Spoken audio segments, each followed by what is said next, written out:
I think most of your audience knows about the Gulf War, where, the U.S. sent about 695 folks to the Middle East, and they were exposed to a lot of different things, everything from the PB, or pyritic stigmine bromide nerve gas pretreatment pills, to heavy use of pesticides, low-level nerve gas, oil fires.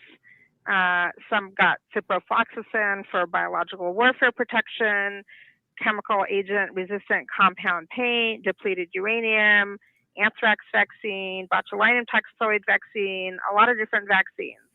And so lots of exposures, but different personnel had different subsets of those exposures. Not everybody got exactly the same stuff.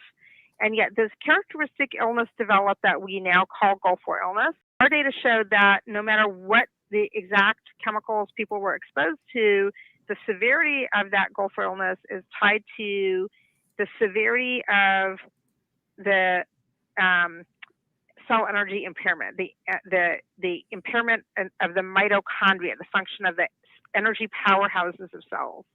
Well, that's really interesting because almost every chemical produces damage to those cell energy powerhouses as part of their toxicity, no matter what their chemical class is.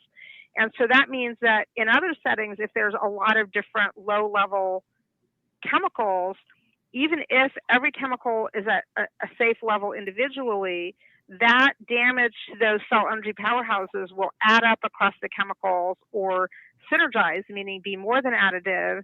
So that damage can easily surpass the point where it leads to clinical problems, the amount of damage to cell energy where people start suffering from it.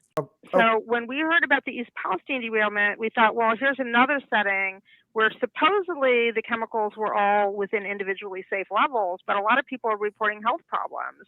And we thought, gee, if this turned out to be this mechanism for Gulf War veterans, then we would expect the same problem would occur with this other set of very varied chemicals, even though they're mostly different chemicals. It was stuff like vinyl chloride and butyl acrylate and benzene, toluene,